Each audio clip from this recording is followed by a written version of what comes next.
네, 오늘 제목 한번 같이 읽어볼까요? 읽겠습니다. 시작. 교회의 탄생이라는 제목으로 하나님의 말씀 함께 나누도록 하겠습니다. 여러분은 교회 왜 오십니까? 교회 왜 오세요? 오늘 아침에 어떤 마음으로 교회 오셨죠? 자, 질문을 해보도록 하겠습니다. 손을 들어서 한번 표현해 주세요. 자, 나는 교회에 오는 것이 행복하다. 한번 손 들어볼까요? 오케이. 많은 친구들 거짓말로 들면 안 돼요. 다른 사람 든다고. 자, 두 번째. 그러면 나는 교회에 오는 것이 괴롭다. 솔직히. 아무도 없어요? 너무 감사한데요. 자, 그럼 세 번째. 나는 교회에 오는 것이 행복하지도 괴롭지도 않고 아무 생각도 없다. 잠깐만. 행복하다고 든 사람이 움찔하는 건 뭐지? 네, 좋습니다. 근데 어디에도 손 들지 않은 친구들이 있어요. 당신의 정체는 뭡니까?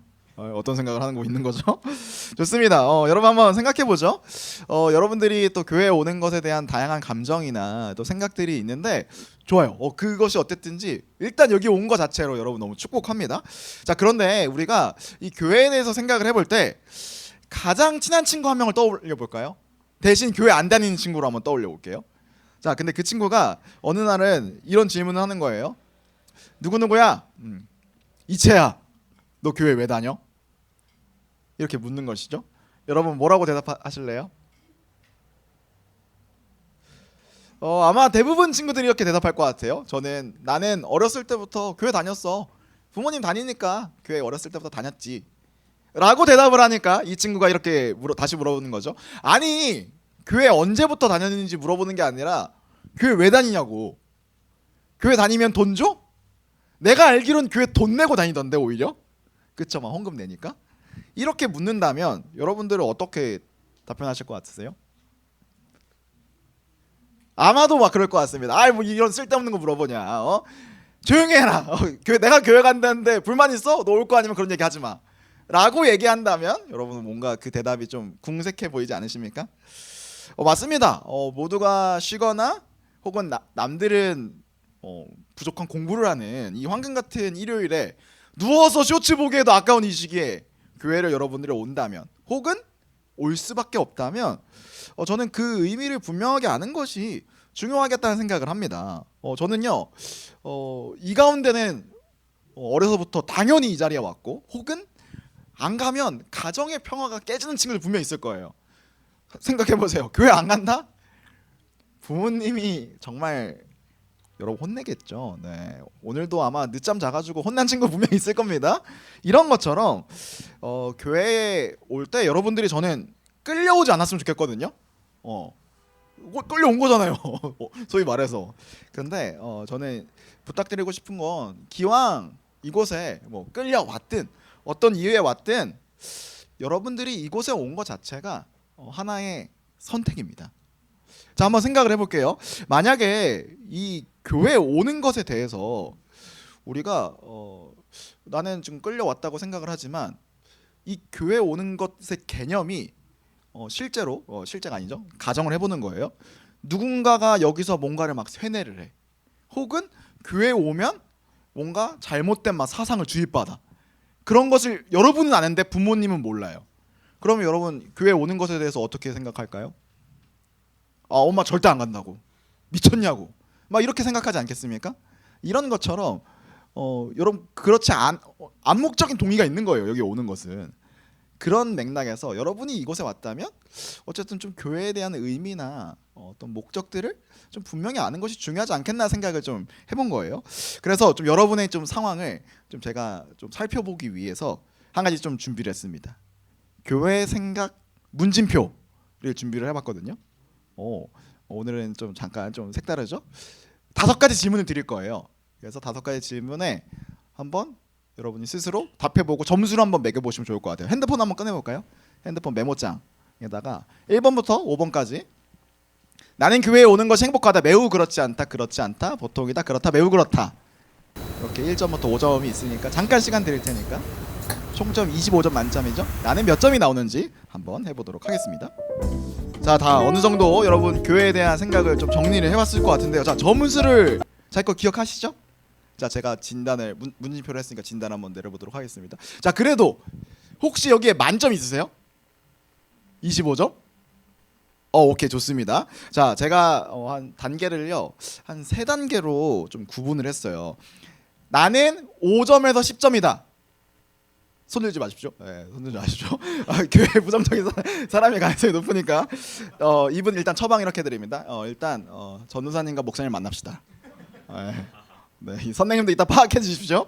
네, 이 사람들은요 어떤 사람이냐, 아직 교회에 대한 좀 생각이 좀 정리가 되지 않았거나 혹은 아직 교회에 적응하는 게 좀 쉽지 않은 친구들이 가능성이 있어요. 교회에 적응하기 쉽지 않은 이유 뭐가 있을까요? 뭐 여러 가지가 있겠죠. 뭐 여기 교회 오는 게 친한 사람이 없어. 혹은 예배 드리는 거 생각보다 지루해. 뭐 이런 케이스가 있을 것 같습니다. 자, 2단계 11점에서 17점. 요건 한번 손 들어볼까요? 나 11점에서 17점 사이에 있다. 오, 좋습니다. 좋습니다. 오, 좋습니다. 좋습니다. 이 사람들 잘하고 있는 겁니다. 예. 놀랍게도 11점에서 17점 나와야 여러분 사실 정상이거든요. 여러분 성장 단계에 맞는 점수입니다. 자, 그러면 18점에서 25점 사이에 있다. 한번 손 들어볼까요? 너무 많은데요? 거짓말한 거 아니에요? 장난이고요. 여러분들은 이미 교회에 대한 좀 마음이 충분히 있는 것이죠. 근데 18점에서 25점인 친구들은요, 오늘 설교를 한번 들어보시고 다시 한번 좀 교회에 대한 생각을 점검해 보시면 좋을 것 같아요. 오히려 지금 점수가 많이 나왔다면 지금 내가 혹시 과대 포장돼 있지 않나, 질소 포장돼 있는 상황은 아닌가 한번 생각을 해보시면 좋을 것 같습니다. 자, 이렇게 저희가 이 교회에 대한 나의 생각이나 지금 상황들을 한번 점검을 해봤어요. 저는 이것이 되게 중요하다고 생각을 하거든요. 내가 일단 교회에 왔으면 이 교회에 대한 생각을 정리하고 내가 교회를 어떻게 인식하고 있는지가 되게 중요하다는 거예요. 여러분 메타인지라고 하죠. 내가 누구인지 알고 내가 지금 어디까지 와 있는지 아는 게 중요하다. 되게 많이 최근에 유행한 개념이에요. 이것처럼 내가 교회에 왔다면 지금 건강한 방향으로 나아가고 있는지, 내가 교회를 제대로 인식하고 있는지, 혹시 오해하고 있지는 않은지 라는 생각을 해볼 필요가 있는 것입니다. 저는 이 5가지의 질문 중에 가장 저의 마음을 울리는 질문이 한 가지 있어요. 뭐냐면요, 그 문진표 한번 다시 한번 띄워주시죠. 5번 질문에 이런 질문이 있습니다. 나는 10년 뒤에도 교회를 다닐 것인가? 여러분 어떠세요? 정말 10년 뒤에도 교회 다닐 건가요? 자, 이거에 대해서 좀 쉽게 체크를 하신 분들 있을 것 같은데요. 제가 꼭 하는 게 있어요. 이제 교회에 처음 온 친구들은 제가 꼭 한 번은 만나서 밥 같이 먹으면서 이야기 나누려고 하거든요. 혹은 조금 교회에 적응하기 좀 힘들어하는 친구들이 있으면 좀 만나려고 합니다. 어떻게 해서든지. 근데 그 이유는 그 친구들하고 좀 이야기를 나누면서 사실 뭐 또 저랑 친해져야 또 교회에 편하게 적응 잘 하더라고요. 근데 그때 제가 던지는 2가지 질문이 있어요. 하나, 첫 번째, 교회 다닐만 합니까? 요 질문 던지고요. 2번째는 하나님을 정말로 믿나요? 물론 전도되어 오는 친구들한테는 그런 질문 안 하겠죠. 근데 대부분 오는 친구들이 다른 교회를 경험하고 온 친구들이 많기 때문에 그런 질문을 하는 건데요. 교회 다닐만 하냐라는 질문에 여러분 어떻게 대답할 것 같으세요? 이것 또한 대답이 한 3가지 정도 있고 크게는 2가지로 좀 나뉘는데요. 긍정적인 대답하는 친구들이 있죠. 교회 다닐만 합니다. 아까 뭐 20점에서 25점 나온 친구들, 여러분의 대답과 같겠죠? 근데 2가지 부정적인 대답이 있어요. 하나는요, 솔직한 친구들이죠. 아니요 목사님, 교회 다니고 싶지 않아요. 솔직하게 말해서 교회 다닐만 하지 않습니다. 뭐 이렇게 이야기하는 친구도 있고요. 3번째 대답, 잘 모르겠다고 대답하는 경우가 있어요. 여러분들 이게 거의 치트키에 가까운 대답이죠. 잘 모르겠다.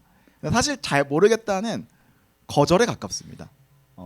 제가 지금 물어보고 있는, 제가 목사님이니까 목사님에게 교회 다니기 어렵습니다라고 말하는 것 자체가 마음에 어려운 친구들이 좀 있어요. 그래서 그 친구들이 보통 잘 모르겠다라고 하는 친구도 있고 실제로 잘 모르는 경우도 있어요. 한 번도 생각해 본 적이 없는 것이죠.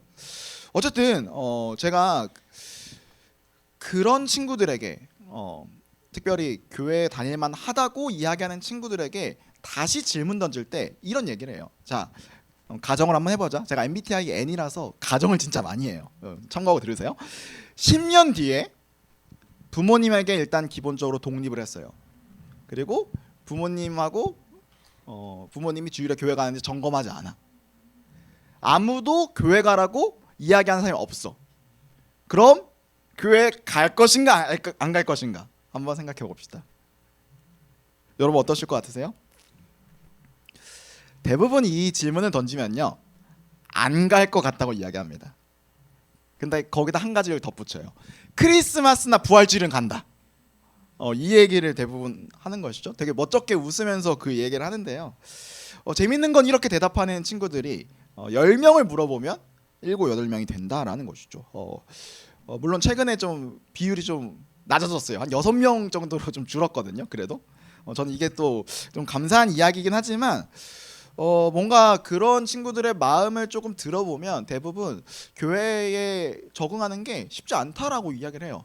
또 한편으로는 교회가 생각보다 조금 우울한 바이브가 있어요라고 이야기를 하는 거죠. 약간 MBTI 아이들만 모여서 그런가? 라는 느낌이 들 정도로 밖에서 학교에서보다 교회만 오면 조금 힘이 빠집니다 라고 이야기하는 경우가 많은데요.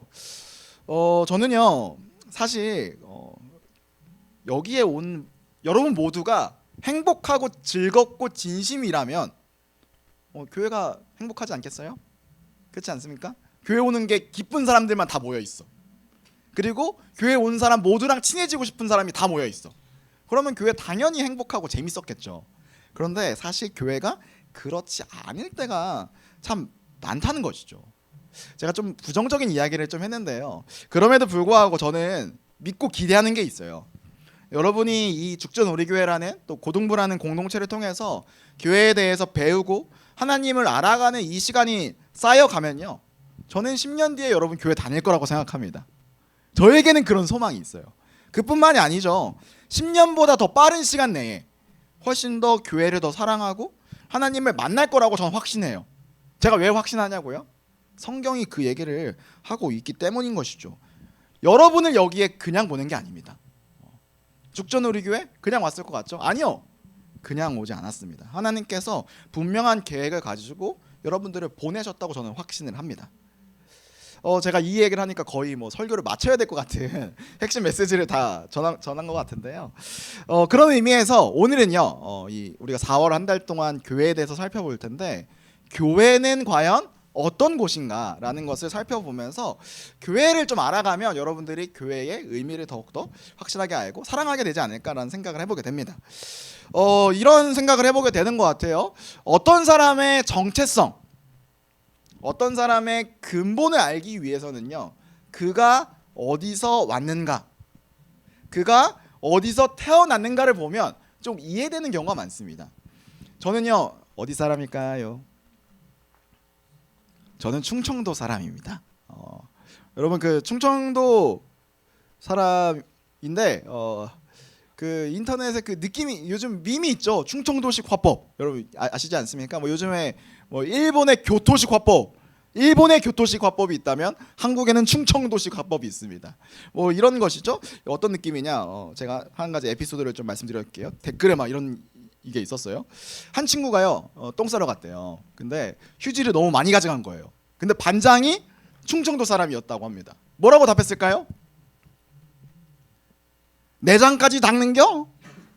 약간 이런 느낌으로, 이게 약간 충청도식 화법. 뭔가 돌려 얘기하지만 거기에 막 뼈가 있는, 이게 충청도식 화법인데요.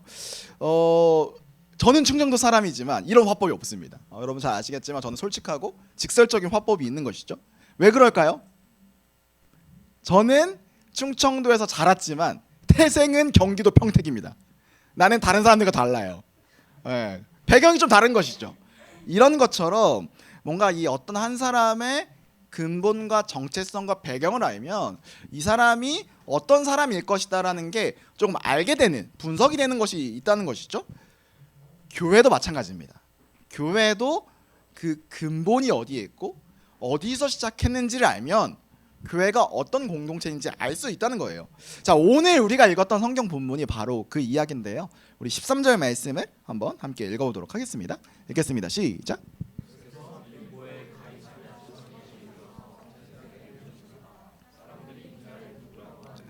자, 예수님이 묻고 있으시죠. 제자들에게. 사람들이 나를 뭐라고 평가하고 있어? 자, 그러자 14절 이렇게 제자들이 이야기합니다. 제자들이 대답하였다. 세례자 요한이라고 하는 사람도 있고요. 엘리야라고 하는 사람도 있습니다. 혹은 예언자들 가운데 한 분이라고 하는 사람도 있어요. 라고 이렇게 예수님께 대답을 하는 거죠. 자, 그러자 15절을 보니까 예수님께서 물으시죠. 야, 그러면 사람들은 그렇게 평가하는데 너희들은 나를 어떻게 평가해? 자, 그러자 16절 이 베드로의 인생의 한마디, 킬링 벌스와 같은 한마디를 이렇게 선포를 합니다. 우리 함께 큰 목소리로 읽어볼까요? 시작. 시몬 베드로가 대답하였다. 선생님은 살아계신 하나님의 아들 그리스도십니다. 세상 사람들은요, 선생님을 선지자로 어떤 예언자 중 한 명으로 평가할지 모르겠지만 우리는 살아계신 하나님의 아들로 당신을 믿습니다. 당신이 우리의 구원자인 걸 믿습니다라고 이렇게 이야기하는 겁니다. 자, 그러고 나서 이 대답을 듣고 예수님께서 이 이야기를 하십니다. 우리 17절에서 18절 말씀 함께 읽어볼게요. 시작. 예수께서 그에게 말씀하셨다.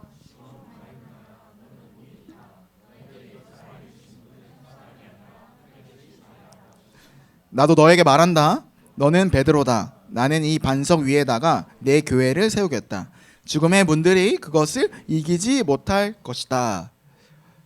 예수님께서 이야기하십니다. 완전 굿. 너 최고의 대답을 했어. 그러고 나서 한 가지 이야기를 덧붙이시죠. 시몬아, 너의 그 대답, 너의 그것을 들으니까 너가 나를 올바르게 인식하고 있구나. 그러니 내가 반석 위에다가 교회를 세우겠다라고 이야기를 하십니다. 교회의 시작이 어디입니까? 어디에 세우신다? 반석. 자, 그런데 이 반석의 정체가 뭘까요? 자, 천주교에서는 말씀 한번 띄워주시죠. 18절 말씀. 천주교에서는요, 이 반석을요 베드로라고 이야기합니다. 그 17절을 보니까 그 바요나 시몬의 이름을요 베드로로 바꿔주세요. 이 베드로가 번역하면 반석이거든요. 그래서 천주교에서는 이 반석이 베드로다라고 이야기를 해요. 그래서 이 하나님과 인간의 중재자, 그 인간의 대표를요 천주교에서는 교황이라고 하거든요. 첫 번째 교황이 베드로다라고 이야기를 해요. 왜냐, 예수님께서 베드로 위에 교회를 세우신다고 하셨으니까. 자, 그런데 이 말씀을 우리가요 곰곰이 생각해 보면요 베드로가 반석이 아니에요. 자, 예수님께서 이 베드로를 반석이라고 평가하신 거는요, 아까 16절의 그 말씀, 선생님은 살아계신 하나님의 아들 그리스도이십니다. 이 신앙 고백을 했을 때 예수님께서 시몬을 베드로라고 이야기하세요. 그러니까 다시 이야기하자면 이 신앙 고백이 반석이라는 거예요. 자, 정리하겠습니다. 그러면 교회는 어디 위에 세워졌다고요? 반석. 반석은 뭐다? 베드로가 한 신앙 고백. 자, 16절 말씀 한 번 더 다 같이 읽어볼까요? 한번 띄워주시죠. 함께 읽겠습니다. 시작. 시몬 베드로가 대답하였다. 선생님은 살아계신 하나님의 이 신앙 고백 위에 교회가 시작되었습니다. 자, 정리하겠습니다. 교회는 어떤 곳일까요? 선생님은 살아계신 하나님의 아들 그리스도입니다. 예수님은 우리의 구원자이십니다. 라는 신앙 고백을 공유하는 사람들의 공동체입니다. 여러분, 우리가요 그냥 여기에 모인 게 아니에요. 예수님을 알아가고 하나님을 믿기 위해, 또 그 하나님을 예배하기 위해 모인 겁니다. 만약에 교회의 목적이 친교라고 한다면 지금 우리가 이 교회에 와서 하는 이 모든 행동은요 갖다 버려야 돼요. 그렇지 않습니까? 친교가 목적이라면 지난주에 했던 것처럼 닌텐도 해야죠. 닌텐도 했을 때 여러분의 표정이 밝아진 걸 제가 봤거든요. 그렇지 않습니까? 교회의 목적이 친교라면요. 물론 친교도 필요하죠. 우리가 관계를 쌓고 관계를 증진하는 데 있어서. 근데 그게 교회의 목적은 아니라는 거예요. 교회의 목적은요, 하나님을 알아가고 하나님을 구원자라고 고백하기 위해서 우리가 모인 겁니다. 자, 교회를 생각할 때 하나님을 빼고 생각을 해볼까요? 자, 그러면 이 공간에 와서 하는 이 예배는 어떤 의미가 있을까요? 예배하면 떠오르는 여러분 이미지가 뭐죠? 설교가 떠오를 겁니다. 혹은 찬양이 떠오를 것이고요. 자, 근데 거기 하나님 빠지면 어떨까요? 그러면요, 어떤 교주가 어떤 종교적인 이야기를 하는 것처럼 보이는 거죠. 저 같은 목회자가 교주가 하나님 빼면. 찬양은 어떨까요? 그냥 어떤 가요를 부르는 것과 다를 바가 없습니다. 자, 그런데 거기에 하나님이 더해지면, 더 정확하게는 하나님으로부터 이 교회가 시작되면 어떻게 될까요? 이곳에서 하는 설교, 말씀은요, 하나님을 알아가는 재료가 되고요, 이번 한 주간 하나님과 함께 걸어가는 시작점이 됩니다. 찬양은요, 하나님께 온 마음으로 드리는 우리의 모든 표현이 된다라는 것이죠. 자, 밥 모임은 어떨까요? 하나님 빼면요, 친하지 않은 사람들과 대화하는 게 썩 좋은 일은 아닙니다. 어색한 시간이죠. 자, 그런데 거기다 하나님을 넣으면요, 하나님 안에서 형제고 자매인 우리가 서로의 삶을 기억하고 기도해주는 기쁨의 시간이 된다는 것입니다. 결국 교회는요, 신앙 고백 위에 세워진 공동체, 하나님을 믿는 믿음을 배워가는, 또 그것을 발견하는 곳입니다. 아직 베드로와 같은 믿음이 없는 친구들이 분명 이 자리에 있을 거예요. 또 지금 제가 교회에 오는 목적, 교회는 이런 공동체야라고 말해도 이게 안 와닿는 친구들 분명 있을 겁니다. 또 어렵다고 생각하는 친구들도 있을 겁니다. 맞아요. 그게 당연한데요.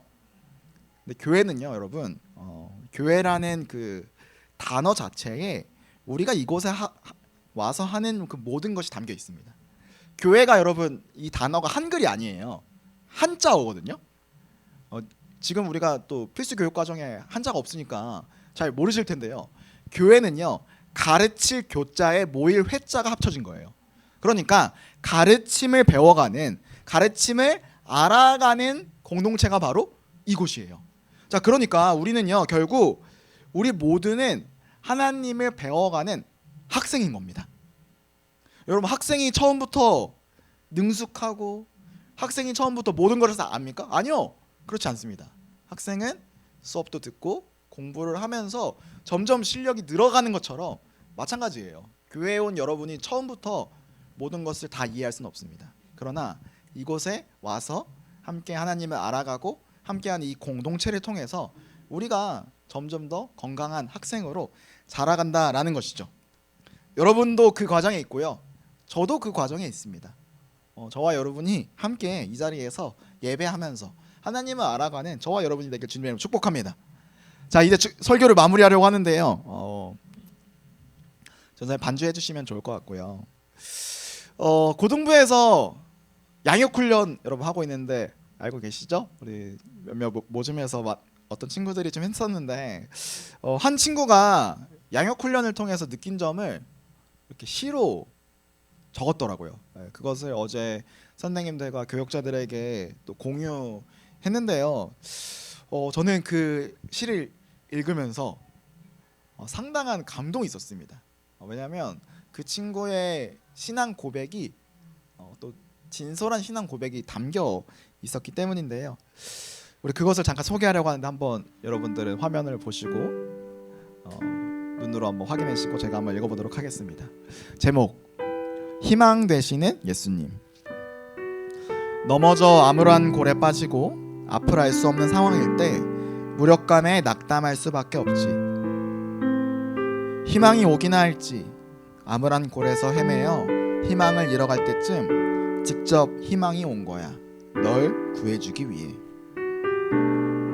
그 희망은 널 꼭 붙들고서 내가 가야 할 길 알려줄 거야. 남의 시선을 느낄 필요 없는 영원한 안식으로. 그 희망은 널 꼭 안고서 믿음을 향해 나아가 줄 거야. 너는 희망을 믿고 기다리면 돼. 희망이 찾아왔을 때. 그토록 암울한 고래에서 빠져나오고 내가 살아갈 땅이 보일 때 너는 그저 감탄할 수밖에 없겠지. 희망이 이룬 그 찬란한 일을. 암울한 고래에서 헤매어 희망을 잃어간 내게 희망이 있다는 것을 알려준다네.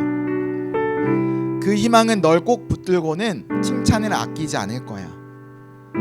남의 시선을 느낄 필요 없는 그만은 알아. 그 희망은 널 꼭 안고서 열망으로 나아가라 하네. 너는 희망 속에서 내 길 찾을 수 있네. 희망이 찾아왔을 때, 희망이 날 구할 때, 그때에 우린 구원을 얻겠네. 저는 여러분의 친구가 쓴 이 고백이 참 감동이 되는 정도가 아니라요. 참 이것을 통해서 계속 희망에 대해서 이야기하고 있잖아요. 저는 이 고백을 한 이 친구의 고백이 희망인 것 같아요. 교회가 신앙 고백 위에 세워진 공동체라고 하죠. 이런 예수님에 대한 마음, 예수님에 대한 생각이 자라갔으면 좋겠어요. 그리고 실제로 자라가고 있는 것을 이 시를 통해서 발견하게 되는 거죠. 사랑하는 여러분, 교회 왜 옵니까? 라는 질문에 저는 이렇게 여러분이 답하셨으면 좋겠어요. 교회에 희망이 있어. 교회에 예수님이라는 희망이 있어. 이 마음을 여러분들이 배워가고 또 알아가고, 저도 배워가거든요. 같이 함께 이 희망을 발견하는 저와 여러분이 되었으면 좋겠습니다. 우리 시간 함께 찬양하면서 또 오늘 잠깐 기도하는 시간 가지려고 하는데요. 우리 너무나도 잘 아는 찬양이죠. 충만이라는 찬양입니다. 이 찬양의 가사가 또 우리의 인생 가운데, 여러분의 인생 가운데에 믿음의 고백이 되길 주님의 이름으로 축복합니다. 그 마음 가지고 함께 찬양하도록 하겠습니다.